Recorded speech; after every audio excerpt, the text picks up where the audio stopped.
Wellman TV. Bobby Aguilar. Like ka naman dyan, idol.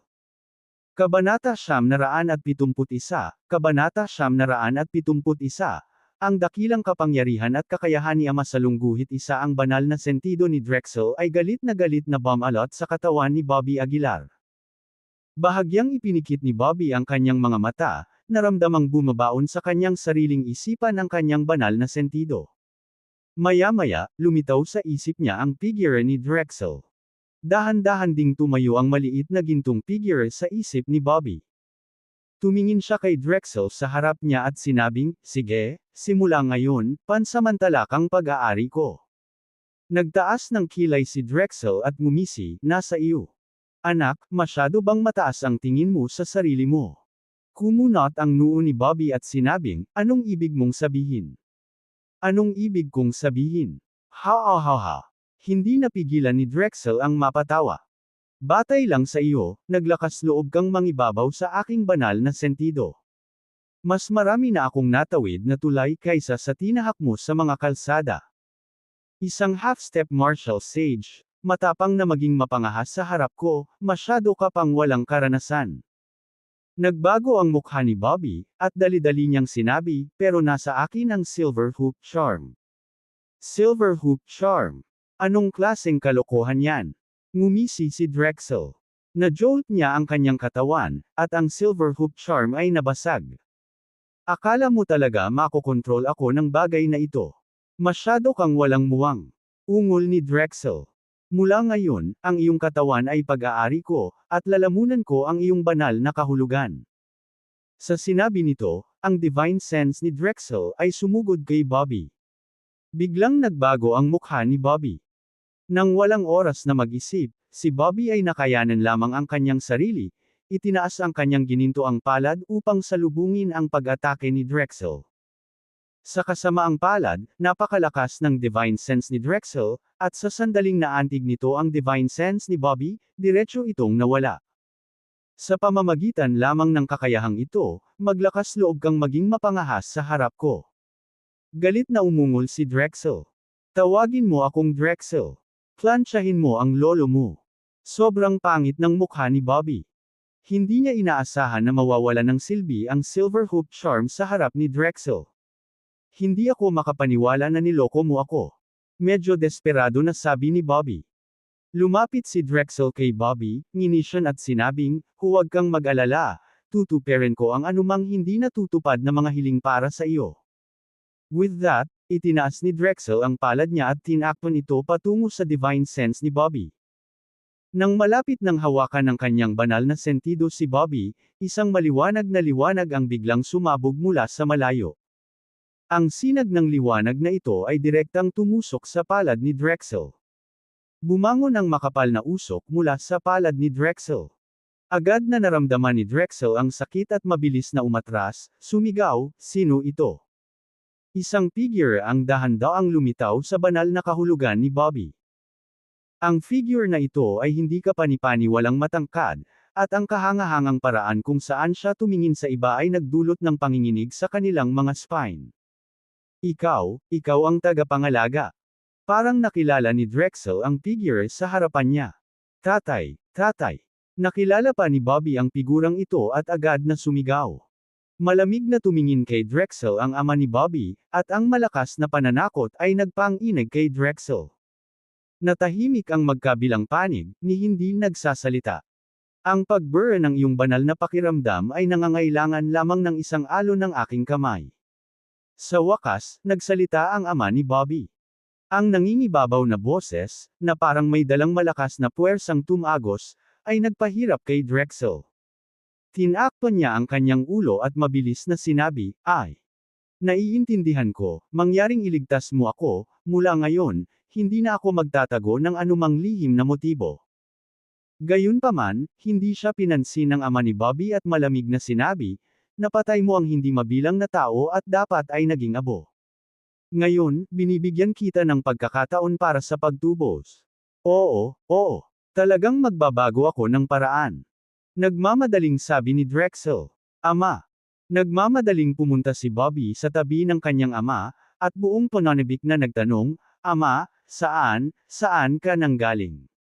Sa wakas ay tumingin ang matangkad na ito kay Bobby. Sa kanyang malamig na kilay, isang bakas ng hindi mahahalata na kabaitan at kagalakan ang sumilay. Kapag malakas ka, natural na makikita mo ako. Dahan-dahan niyang sabi. Nagmamadaling sinabi ni Bobby, pare, marami akong itatanong sa iyo. Pwede. Hindi ka ba nagmamadaling umalis? Dahan-daang sinabi ng ama ni Bobby, maraming bagay ang kailangang matuklasan at pag-isipang mag-isa. Ipagpatuloy mo ito. Pagkasabi nito ay unti-unting naglaho ang kanyang anyo. Kahit anong sigaw ni Bobby ay hindi niya napigilan. Hindi nagtagal, nawala ang kanyang figure nang walang bakas. Nanlamig ang kamay ni Bobby sa posisyong naabot nito. Puno ng gulat at pagtataka ang mukha niya. Sa hindi kalayuan, tumayo si Drexel mula sa lupa.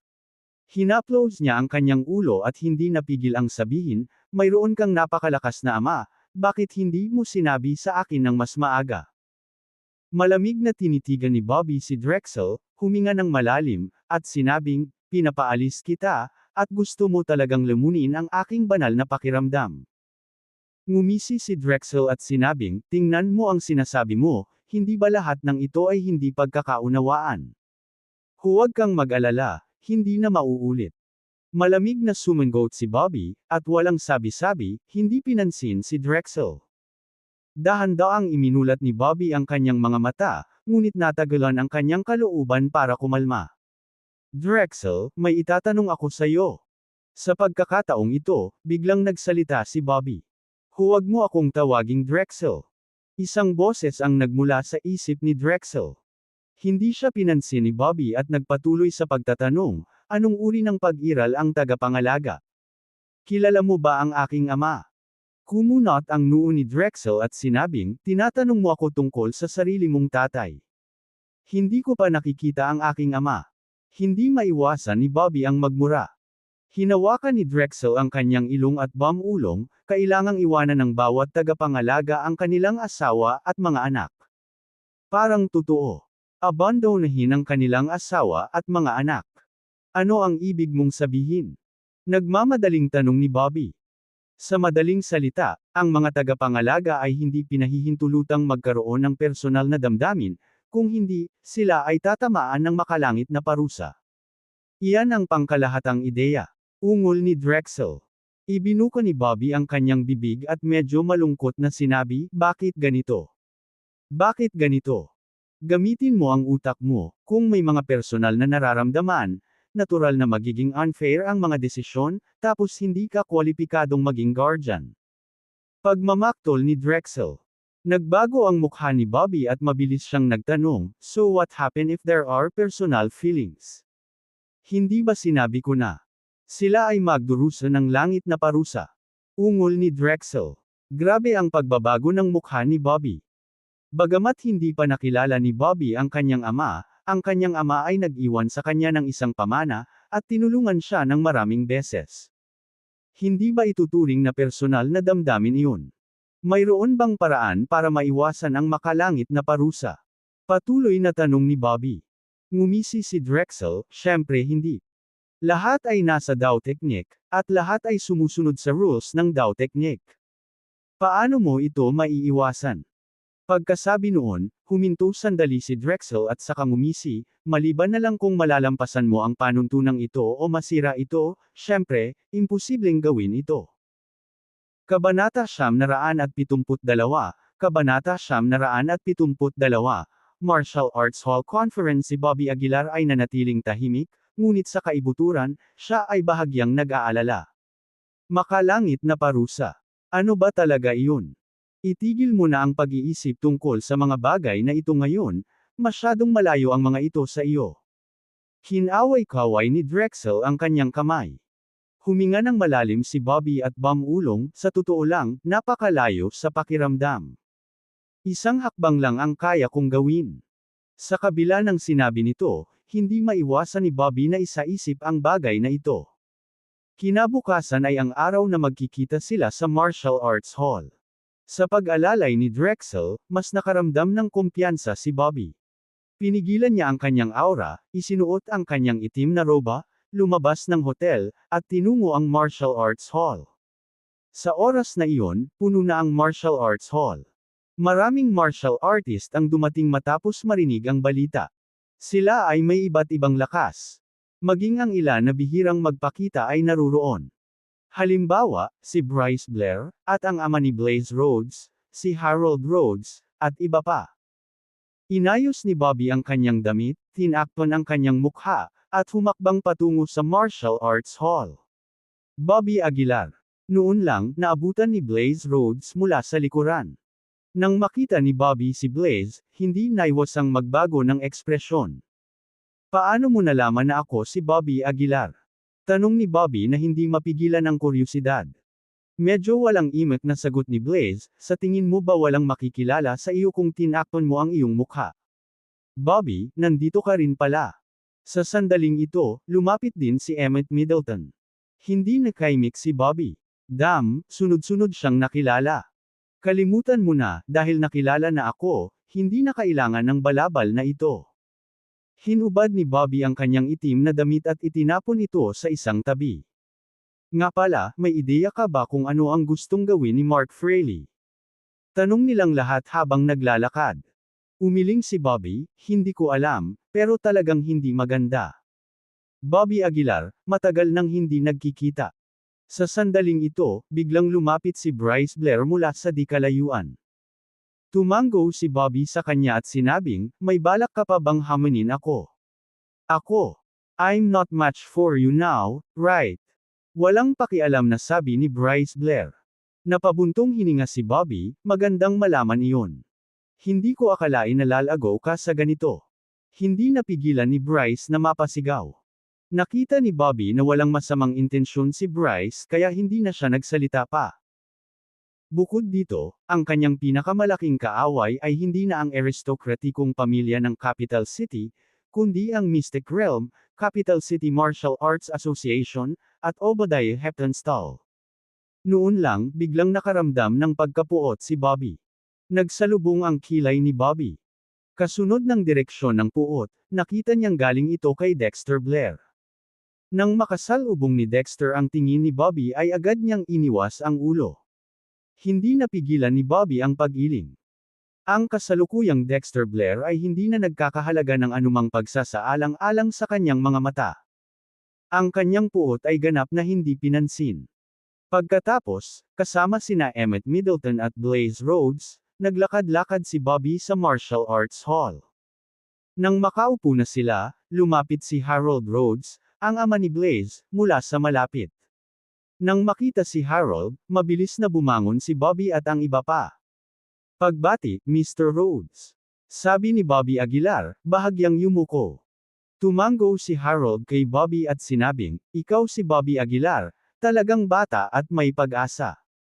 Ngumiti si Bobby, sobrang papuri mo sa akin, Mr. Rhodes. Hindi na nagsalita pa si Harold. Nakahanap siya ng upuan at umupo. Hindi talaga ako sigurado kung ano ang ginagawa ng Capital City Martial Arts Association sa oras na ito. Sabi ni Blaze Rhodes sa malalim na tono. Natatakot ako na ang pulong na ito ay pinasimula ng Obadiah Heptonstall. Komento ni Emmett sa gilid. Sumulyap si Bobby sa kanya, saka tumango, oo, napansin ko na ang abnormal na aura sa malapit. Ang aura na ito ay tiyak na hindi mula sa isang ordinaryong martial artist. Ang pahiwatig ng isang musky na pabango ay imposibleng magmula sa isang buhay na tao. Natatakot ako na dinala ni Obadiah ang Whitebone Army. Napabuntong hininga si Bobby sa loob. Ito ang mga tao mula sa Immortal Slaying Sect. Saka naalala ni Bobby ang sinabi ni Drexel. Sumagot si Bobby na may tunog ng pagsang-ayon, alam mo ba ang tungkol sa Immortal Slaying Sect? Alam ng lahat ang tungkol sa dating maunlad na Immortal Slaying Sect. Kahit na nawala sila ilang taon na ang nakalipas, kumakalat pa rin ang kanilang mga kwento. Sabi ni Drexel.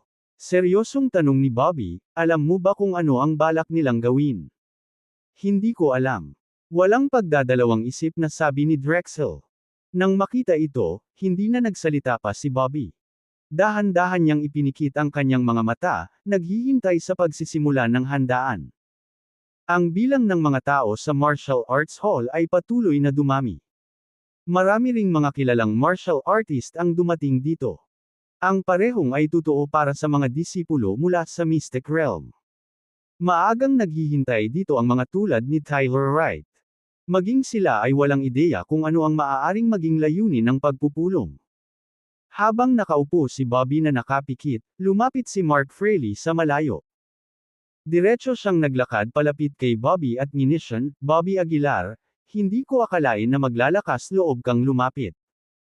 Dahan-daang iminulat ni Bobby ang kanyang mga mata at malamig na sinabi, "Kung gusto mong manatiling buhay, mas mabuting lumayo ka sa akin." Nang makita ang mapagmataas na ugali ni Bobby, hindi napigilan ni Mark Fraley na mapamura, "Dapat pala kanina pa kita pinatay, kesa sa pagiging gaaman." Kinusot ni Bobby ang kanyang mga mata, nginisyon, at sinabing, "Natatakot akong hindi ka magkakaroon ng pagkakataon."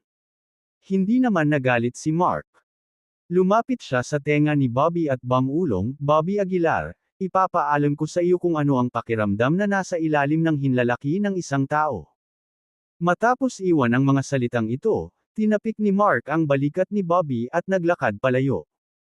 Hindi isinasapuso ni Bobby ang mga sinabi ni Mark Fraley. Ipapahinga na lang niya ang mga mata nang biglang may naramdaman siyang pamilyar na presensya. Nang maramdaman ang presensyang ito, nagsalubong ang kilay ni Bobby. "Nandito na si Dominic Taylor." Malamig na sabi ni Blaze Rhodes sa gilid. Kinawayan pa ni Emmett si Dominic Taylor, binati siya. Napatingin si Dominic Taylor dito, saka naglakad. Siya na talaga. Nanlamig ang mukha ni Bobby. Ang presensyang ito ay parang pamilyar kay Bobby. Ito ay isang kombinasyon ng kanyang sariling aura at ang dugo ng pamilya Taylor. Maliban kay Dominic Taylor, walang ibang maaring pag-aari nito. Habang ang gininto ang batang lalaki ng langit, si Dominic, ay nakaakit ng atensyon ng maraming mga mata, saan man siya pumunta. Ang mga kabataang tagapagmanang ito ng maharlikang pamilya ng capital city ay sunod-sunod na tumayo upang batiin si Dominic Taylor. Matapos tumanggo si Dominic Taylor bilang pagsang-ayon, lumapit siya sa tabi ni Bobby. Sa pagkakataong iyon, nakaupo si Bobby habang nakatayo, kaya't labis na nakakainis ang tingin sa mga mata ni Dominic. "No wonder na gusto ka ni Emily Taylor. Naiintindihan ko na," biglang sabi ni Dominic. Tumangala si Bobby, ang malamig na tingin ay nakatutok kay Dominic Taylor, naghihintay na magpatuloy ito. Kabanata 973, Immortal Slaying Sect Technique. Bahagyang napabuntong hininga si Dominic Taylor at sinabing, "Ang pagsasanib ng iyong mga bloodline ay talagang lampas sa aking imahinasyon." Malamig na tinitigan ni Bobby Aguilar si Dominic Taylor, "Ano ang ibig mong sabihin?" Tumingin si Dominic Taylor kay Blaze Rhodes sa tabi niya at sinabing, "Pwede ka bang tumabi? Ilipat mo ang sarili mong asno, mawala ka." Isang sumpa ang isinagot ni Blaze Rhodes. Ang kanilang relasyon ay katanggap-tanggap sa una, ngunit sa paglipas ng panahon, ang impresyon ni Blaze Rhodes kay Dominic Taylor ay bumaba ng gusto, na naging dahilan upang hindi siya magpakita ng konsiderasyon para sa kanya. Bahagyang kumunat ang noo ni Dominic Taylor. Bagamat medyo hindi siya nasisiyahan, hindi na siya nakipagtalo pa. Nakatayo lang siya doon, at sinabing may mahinang ngiti, "Alam mo ba? Karaniwan, napakahirap para sa mga bloodline ng iba't ibang tao na magsama-sama. Ang mga makakakuha ng bloodline ni Emily Taylor ay ang pride of the heavens. Ngunit ang iyong kadugo at si Emily ay pinagsama sa isang napakaikling panahon, at nagpakita ng mas makapangyarihang kapangyarihan. Parang, isa dagdag 1 is much greater than 2. Naiintindihan mo ba ang sinasabi ko?" Sabi ni Dominic Taylor na napabuntong hininga sa emosyon. Lalong kitang-kita sa mukha ni Bobby Aguilar ang sama ng loob. "Nakuha ko na lahat ng advantages ng bloodline mo at ni Emily. Sa madaling salita, ang bloodline ko na ngayon ang pinaka-dominant." Sinabi ni Dominic Taylor, na may pagmamalaki sa kanyang boses. "So, isa kang bastard." Sa sandaling ito, si Blaze Rhodes ay bumantong hininga. Nang marinig ito, agad na napalitan ng galit ang mukha ni Dominic Taylor. Hindi napigilan ni Bobby Aguilar na bigyan ng malaking thumbs up si Blaze Rhodes. Hindi niya inaasahan na ang karaniwang walang kibo na si Blaze Rhodes ay napakatalino ng dila. Blaze Rhodes, alam mo ba ang sinasabi mo? Malamig na sagot ni Dominic Taylor. Napangisi si Blaze Rhodes, nagsama ka ng dalawang uri ng bloodline, ano pa ba ang maaari mong maging bastard? Si Dominic Taylor, na kinusot ang kanyang mga mata, ay nagbabala, Blaze Rhodes, matagal na akong nagtitiis sa iyo. Huwag mong ipilit. Hindi ako natatakot sa iyo. Tumalon si Blaze Rhodes sa kanyang mga paa. Gusto mong lumaban. Ibilang mo ako. Sa sandaling ito, nagmamadaling lumapit si Frederick Cohen. Dahan-daang bumangon si Bobby Aguilar, nanunuya na sinabing, Dominic Taylor, medyo matagal na ang laban natin. Bakit hindi mo ayusin ngayon? Tumingin si Dominic Taylor sa maraming tao sa harapan niya, nakataas ang isang kilay at sinabing, lahat ba kayo ay makikipaggrupo sa akin? Hindi na kailangan, kaya kitang ihatid sa isa-isa. Sumigaw si Blaze Rhodes. Pagod na akong maging perpetual second fiddle. Pumikit si Dominic Taylor, napangisi at sinabing, huwag magmadali, bibigyan kita ng pagkakataon. Umalis ka na dito. Nagmura si Frederick Cohen. Malamig na bumantong hininga si Dominic Taylor, pagkatapos ay hindi umimik, naglakad sa gilid. Damn it, hindi ko kayang makita ang batang iyon. Hindi napigilan ni Blaze Rhodes ang pagmumura. Akala ko siya ay isang maginoo noong una, ngunit hindi ko alam na siya ay nanlilinlang at mapanlinlang hanggang sa buto. Tumango si Bobby Aguilar at sinabing, eksakto, mukha siyang magalang at pino, ngunit isa siyang kasuklam-suklam na halimaw sa loob. Bagamat sinasabi niya ito, naramdaman ni Bobby Aguilar na hindi akalaing makapangyarihan ang kasalukuyang Dominic Taylor. Ang gayong kapangyarihan, hindi kailanman naramdaman ni Bobby Aguilar mula sa sinumang kapareho ng antas. Tiyak na magkakaroon ng madugong labanan sa pagitan niya at ako sa madaling panahon. Nagmuni-muni si Bobby Aguilar sa kanyang puso. Pagkaraan, ang lahat ay naupo, naghihintay sa pagsisimula ng pulong. Hindi nagtagal, isang pamilyar na mukha ang nagpakita sa pinangyarihan. Ito ay walang iba kundi si Broderick, na ilang araw nang nawawala. Lumapit siya kay Bobby Aguilar at umupo sa malapit na lugar. Broderick, nandito ka rin, bati ni Bobby Aguilar sa kanya. Sa malamig na boses ay sinabi ni Broderick, dahil ito ang kaganapan ng Capital City Martial Arts Association, natural na hindi ako aalis. Mula nang pumanaw si MS Hayward, ang sama ng loob ni Broderick sa Capital City Martial Arts Association ay hindi bababa sa kay Bobby. Ang lakas mo. Parang lumakas. Naramdaman ni Bobby Aguilar ang enerhiya na nagmumula kay Broderick, hindi naiwasang magulat si Bobby Aguilar.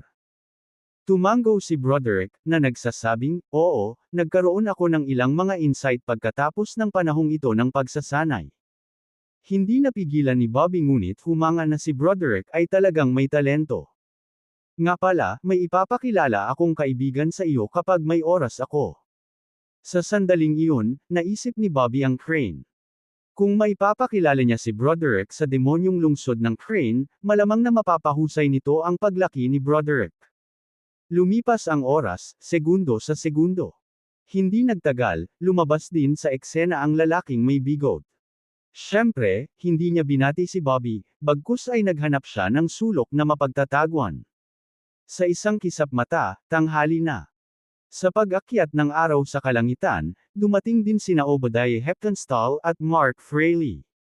Ano ba talaga ang balak mong gawin? Hindi maiwasang magtanong ni Mark Fraley. Sumagot si Obadiah Heptonstall na nakasabit ang mga kamay sa likod niya, magsasagawa ako ng isang engrandi at sagradong seremonya. Ceremony. Anong klaseng seremonya? Naguguluhan na tanong ni Mark Fraley. Hindi sinagot ni Obadiah Heptonstall ang kanyang tanong. Sa halip, sinulyapan niya ang karamihan. Gamit ang kanyang panloob na lakas, dahan-dahan niyang sinabi, ngayon, bibigyan ko kayong lahat ng palabas, isang pambihirang palabas. Isang palabas. Biglang nagkagulo ang mga tao. Nag-uusap ang lahat at may mga pagdududa. Gumugol ako ng isang buong buwan sa paghahanda para sa pagtatanghal na ito. Lahat kayo ay dapat makaramdam ng karangalan na masaksihan ito. Nagpatuloy ang Obadiah Heptanstall. Kasabay nito, ikanaway ni Obadiah ang kanyang kamay, at 12-12 puting buto ang biglang lumitaw sa iba't ibang lokasyon sa martial arts hall. Dahil sa matinding pressure, nahihirapang huminga ang mga tao. Nang makita ang 12-12 puting buto na ito, lahat ay nagkaroon ng masamang pakiramdam. What the hell is he trying to do? Is he trying to trap us? Kumunot ang noo ni Frederick Cohen. May iba na nakadama ng panganib at tumalikod para umalis sa eksena. Gayunpaman, nang makarating sila sa labasan, isa sa mga puting buto ang iwinagayway ang kamay nito at binasag ang kanilang mga ulo. Bakit nagmamadali kayong umalis bago pa man magsimula ang palabas? Sabi ni Obadiah Heptanstall, bahagyang umiling. Sumama ang mukha ng lahat sa lugar. Lalong naging kakaiba ang kapaligiran sa pinangyarihan. Mga binibini at mga ginoo, ang masasaksihan ninyo ay isang pamamaraan mula 10,000 taon na ang nakalilipas, isang sagrado at makapangyarihang pamamaraan. Itinaas ni Obadiah Heptanstall ang dalawang kamay at nagsimulang bumulong. Biglang, ilang liwanag na haligi ang sumabog mula sa buong paligid sa di kalayuan. 1, 2, 3. Isang kabuuan ng 8 light pillars. Ang 8 light pillar na ito ay umabot sa langit, mabilis na nagpakalat ng kakaibang aura sa paligid nila. Ano ito? Ano yung 8 light pillar na biglang lumitaw? Nakaramdam din ng pagkabalisa si Bobby. Ang 8 light column na ito, sa kanilang hindi kapani-paniwalang kakaibang aura, ay nagpatindig sa mga balahibo ng mga tao. Ang kasanayan sa pagpapalaki ng sekta ng Immortal Slaying Sect. Sa pagkakataong iyon ay lumabas sa isip ni Bobby ang boses ni Drexel. Kasanayan sa pagpapalaki ng sekta. Ano iyon? Agad na tanong ni Bobby. Medyo seryoso ang tono ni Drexel habang sinabi niya, ayon sa mga record, ang Immortal Slaying Sect ay nakapagtatag ng isang napakalakas na sekta na gumagamit ng kasanayang ito sa pagpapalaki ng sekta. Ang diskarteng ito ay lubhang kakaiba, malaki ang kinukuha nitong mga divine sense mula sa mga tao para sa sarili nitong paggamit. Kabanata 974, Star Clock ang hand, talaga. Nagbago agad ang mukha ni Bobby Aguilar. Tulad ng kanyang espekulasyon, sinusubukan pa rin ni Obadiah Heptanstall na kunin ang mga divine senses. At sa pagkakataong ito, parang mas extraction. Obadiah Heptanstall, ano ba talaga ang sinusubukan mong gawin? Sa sandaling iyon, may umuungal sa eksena. Sinulyapan siya ni Obadiah Heptanstall at nginisyan, magsimula tayo sa iyo. Nang matapos siyang magsalita, gumalaw ang layunin ni Obadiah, at biglang nadistorbo ang mukha ng tagapagsalita na iyon. Di nagtagal, ang kanyang banal na kahulugan ay nakuha. Ang 8 light pillar sa di kalayuan ay agad na nagningning at sumipsip sa banal na kahulugan na ito. Unti-unting bumagsak ang katawan ng nagsasalita, nag-iwan ng walang kaluluwang bangkay. Nang makita ito, nagkagulo ang lahat, nagsimulang magulo ang eksena, at ang iba ay naghiyawan pa. Tumahimik kayong lahat. Obadiah Heptanstall umungal. Inilibot niya ang kanyang malamig na tingin sa paligid at sinabi sa malamig na boses, ngayon, gusto kong hiramin ang iyong kapangyarihan upang bumalik sa aking pinakamataas na estado, wala sa inyo ang may problema dyan, tama ba? Pumunta ka sa impyerno. May hindi nakapagpigil at nagmura ng malakas. Malamig na tumawa si Obadiah, gumalaw muli ang kanyang hangarin, at inalis niya ang kanyang divine sense. Kailangan natin siyang pigilan. May sumigaw at agad na sinugod si Obadiah Heptanstall. Ngunit bago pa man mahawakan si Obadiah, nabasag na sila ng puting buto. Ngumisi si Obadiah, sa totoo lang, kapag na-activate na ang teknik na ito, hindi na ito mapipigilan, kahit patayin mo ako, hindi mo ito mapipigilan. Nakikita mo ang mga liwanag na haligi sa malayo. Sasagutin nila ang mga banal na pandama ng mga martial artist sa pamamaraang ito, hanggang ang lahat ng mga martial artist ay sinipsip na tuyo. Ang mga light pillar ay napakalayo, na nangangahulugang isang napakalawak na lugar ng saklaw. Obadiah Heptanstall, ibig sabihin ba nito ay hindi rin natin ito maiiwasan? Isang martial artist sa Mystic Realm ang umungal. Napangisi si Obadiah, ano ang pinagkaiba mo? Ikaw. Sa sandaling ito, ang ekspresyon ng lahat ay lubhang nagbago. Isang taong padalos-dalos na umatake kay Obadiah Heptonstall ngunit sa ilalim ng proteksyon ng puting buto, walang sino man ang maaaring makapinsala sa kanya. Upang sabihin sa iyo ang totoo, hindi mabilang na mga martial artist ang kasalukuyang hinihigop ang kanilang mga banal na pandama. Inihayag ni Obadiah na walang pakialam. At baka kabilang ka sa huling batch. Obadiah Heptonstall, masyado ka nang lumayo. Nagalit ang isang martial saint at sinugod si Obadiah Heptonstall. Nang makita ito, hindi napigilan ni Obadiah na mapamura, sobra ang pagpapahalaga sa iyong mga kakayahan.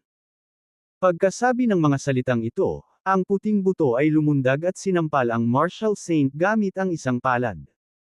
Pagkatapos, nanginginig ang higanteng puting buto na kamay, direktang dumurog sa ulo ng martial saint. Nang makita ito, ang mga mukha ng lahat ay lalong naging seryoso. Kung kahit ang martial saint ay ma-knockout sa isang hit, sino pa ang makakapigil kay Obadiah? Obadiah Heptonstall, balak mo bang i-absorb kaming lahat? Sa puntong ito, nagsalita si Mark Fraley na may napakalungkot na ekspresyon.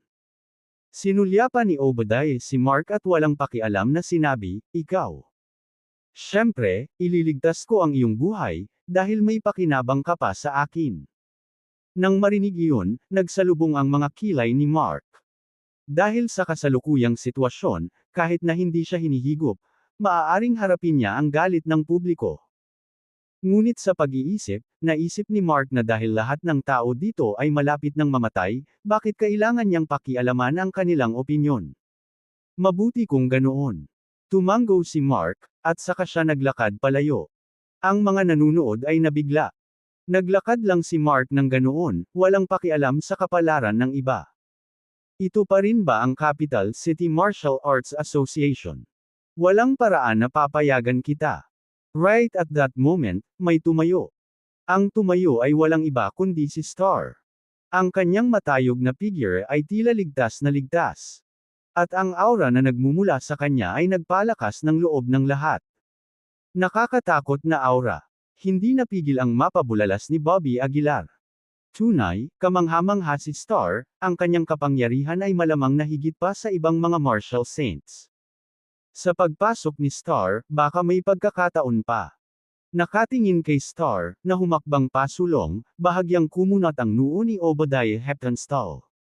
"Star, tumayo ka, kaya kung iligtas ang iyong buhay," walang pakialam na sabi ni Obadiah Heptonstall. Sagot ni Star, "Hindi na kita hahayaang manggulo pa." Napangisi si Obadiah Heptonstall, "So, hinahamon mo ang White Bone Army ko. Star, bumalik ka sa akin." Sa sandaling ito, sumigaw si Mark Fraley mula sa hindi kalayuan. Pero sa pagkakataong ito, hindi na pinakinggan ni Star ang sinabi ni Mark. Pinandilatan niya ng galit si Obadiah Heptonstall, na nagsasabing, "Layunin mong makuha ang banal na kahulugan ng lahat ng martial artist. Ang ganitong karumal-dumal na gawa ay tiyak na magpapababa ng heavenly punishment." Ha ha ha. Hindi napigilan ni Obadiah Heptonstall ang tumawa. Heavenly punishment. Pareho tayong nasa gitna ng cultivation, walang heavenly punishment, pang-uuyam niya. Kumunot ang noo ni Star, "Hindi pa huli ang lahat para tumigil ka." Nagdilim ang ekspresyon ni Obadiah Heptonstall, "Hindi ko ba nilinaw ang sarili ko? Kapag na-activate na ang teknik na ito, hindi na ito mapipigilan. Kung gayon papatayin kita." Ang aura ni Star ay sumabog sa limitasyon nito at direktang umangkas patungo sa Obadiah Heptonstall. Ignorante tanga. Nanliit ang mga mata ni Obadiah Heptonstall, at agad na hinaranggan ng kanyang puting buto ang kanyang harapan. Gamit ang nakakuyom na mga kamaong bakal, marahas na sinuntok ni Star si Obadiah Heptonstall. Boom! Ang kanyang kamao ay bumangga sa mga puting buto, na lumikha ng nakakatakot na mga tunog. Gayunpaman, ang mga puting butong iyon ay isang mighty realm body, hindi masisira, at ang walang kapantay na kapangyarihan ng Star ay hindi man lang makapagdulot ng kaunting pinsala. Huwag kang makisali sa pisikal na pakikipaglaban sa kanya. Agad na sigaw ni Bobby Aguilar. Nang marinig ito, agad na umatras si Star. Ang kanyang mga kamay ay mabilis na gumalaw, isang makinang na liwanag na natipon sa kanyang mga palad. Boom! Habang itinulak ni Star ang kanyang mga kamay pasulong, ang nakakatakot na kinang ay dumiretso sa mga puting buto. Gayunpaman, ang estilo ng pakikipaglaban ng mga puting buto ay napakasimple, ang kanyang mga bakal na kamao lamang. Ang maliwanag na liwanag ay sumabog sa katawan ng puting buto, nanginginig ito pabalik ng ilang hakbang. Nang makita ang palabas na ito, natuwa ang lahat sa eksena. May pagkakataon pa. May excited na sumigaw. Star, bumalik ka dito. Galit na sigaw ni Mark Fraley mula sa malayo. Ngunit hindi siya pinansin ni Star, muling nagpakawala ng liwanag para bambahin ang mga puting buto. Boom boom boom. Ang lupa ay nabasag, naglabas ng ulap ng usok at alikabok, na nakakubli sa paningin ng lahat. Lahat ay nababalisa habang ang alikabok ay umaangat, ang kanilang mga mata ay puno ng takot. Gayunpaman, habang unti-unting nawawala ang alikabok, muling lumabas ang mga puting buto. Malinaw, ang mga galaw ni Star ay hindi man lang nakakamot ng mga puting buto. Napakatatag ng katawan, mahinang bulong ni Bobby Aguilar. Unti-unting lumungkot ang mukha ni Star. Ang lakas ng Mighty Realm Body ay nararapat sa reputasyon nito. Sobra mong tinatansya ang iyong mga kakayahan. Pinitik ni Obadiah Heptonstall ang kanyang kamay, na nagpatawag ng 3 pang puting buto. Isang puting buto ang nagpasakit sa ulo ni Star, lalo pa ang 3 pa. Lalong naging malungkot ang mukha ni Star. Malamig niyang tinitigan ang mga puting buto sa kanyang harapan, dahan-daang itinaas ang kanyang mga kamay sa kanyang ulo. Biglang nagsimulang magtipon sa itaas ng kanyang ulo ang mga sinag ng liwanag. Ang mga sinag ay mukhang hindi mabilang na mga bituin. Bituin ang laki ng mga kumikinang na ilaw na ito, bawat isa ay damapo sa isa sa mga daliri ni Star.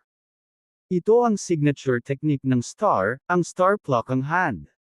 Sa katunayan, sinasabing ang diskarteng ito ay walang kapantay sa kapangyarihan, at salamat sa diskarteng ito na nakuha niya ang pangalang Star. Kabanata 975, matalo mo ba siya? Ang liwanag, tulad ng mga bituin, ay natipon sa kanyang mga daliri. Ang mapanirang kapangyarihan ay puro sa kanyang mga daliri. Naramdaman ang kapangyarihang ito, na puno ng pagkabigla ang mga mukha ng lahat. Maging si Obadiah Heptonstall ay tumaas ang isang kilay. Ang ganda ng teknik. Mahinang puri ni Obadiah Heptonstall. Ang 10 maliwanag at mahiwagang ilaw ng Star ay may napakalaking kapangyarihan, kaya't hindi makayanan ng mga tao na tumingin ng diretso sa kanila. Mamatay. Sa galit na dagandong ni Star, inabot niya ang 2 kamay. Ang 10 malabituin na ilaw ay agad na nabasag sa 3 puting buto. Boom! Nagkaroon ng malakas na pagsabog, parang bombang nuclear, na umalangaw sa buong martial arts hall. Agad na bumagsak ang martial arts hall, at ang nakakatakot na aura ay mabilis na kumalat sa lahat ng direksyon. Ang mga may mababang kapangyarihan ay direktang nadurog sa putik sa ilalim ng aura na ito.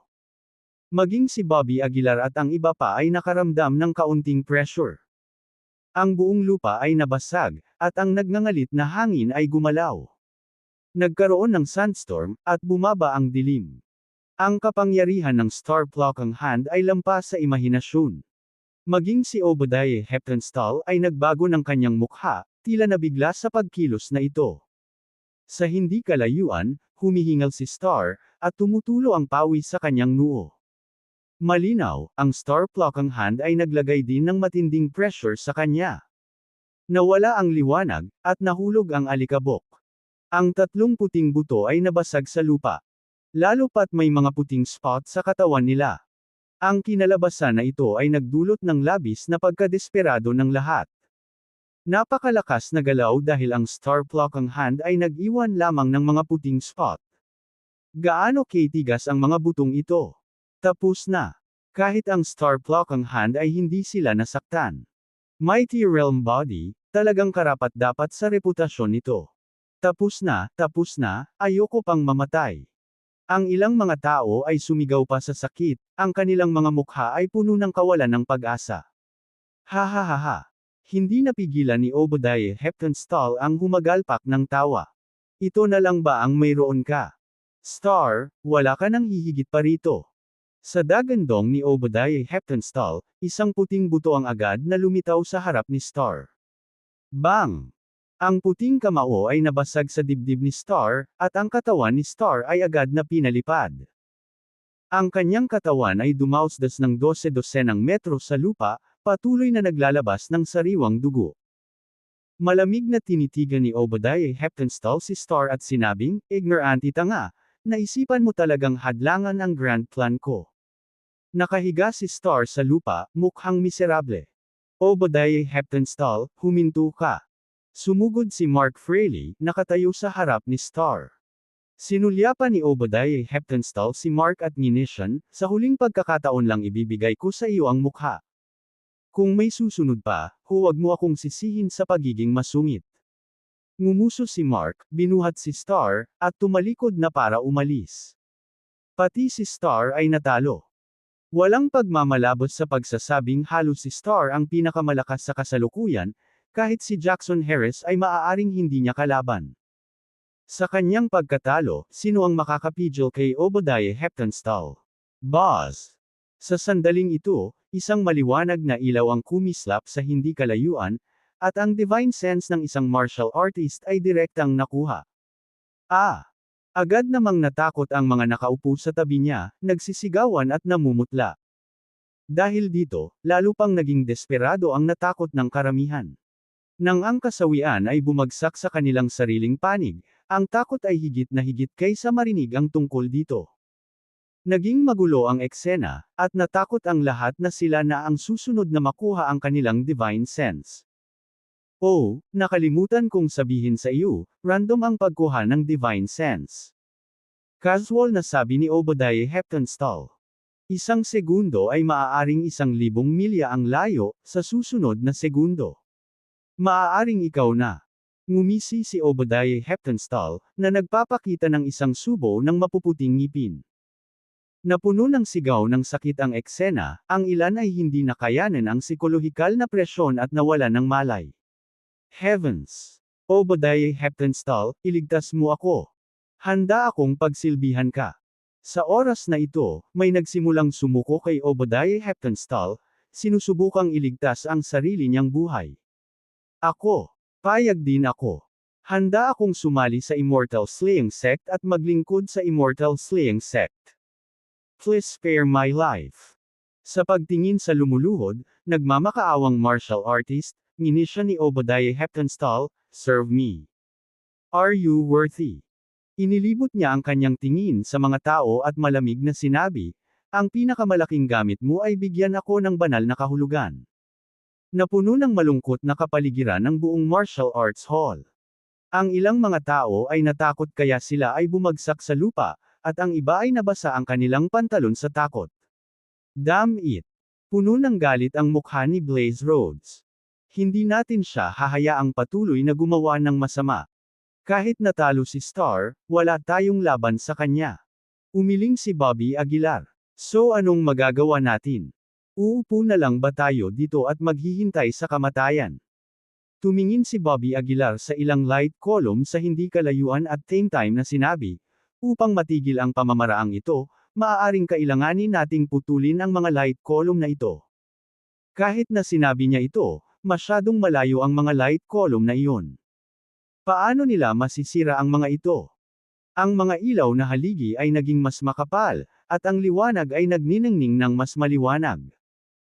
Labis na nasasabik si Obadiah Heptonstall, huminga siya ng malalim at sinabing, "Sa maikling panahon, makakabalik na ako sa aking tech." Hahaha. Umalangaw-ngaw sa buong martial arts hall ang tawa niya na parang demonyo. Pumikit si Bobby Aguilar at sinabing, "Drexel, mayroon ka bang paraan para putulin ang mga light column na iyon? O para tulungan akong makatakas? Masyado kang nag-iisip, ang mga light column na iyon ay hindi mo maaaring putulin." Sa oras na ito, boses ni Drexel ang naririnig sa isip ni Bobby. Sumimangot si Bobby Aguilar at sinabing, "Hindi maputol." "Bakit? Ngumisi si Drexel, marahil ay hindi mo alam ang mga kakilakilabot na katotohanan tungkol sa diskarteng ito. Ang 8 light column na iyon ay hindi tunay na mga sangkap. Paano mo mapuputol ang mga ito? Hindi napigilan ni Bobby Aguilar ang pag-igting ng kanyang mga ngipin at sinabing, kaya paano mapipigilan ang pamamaraang ito?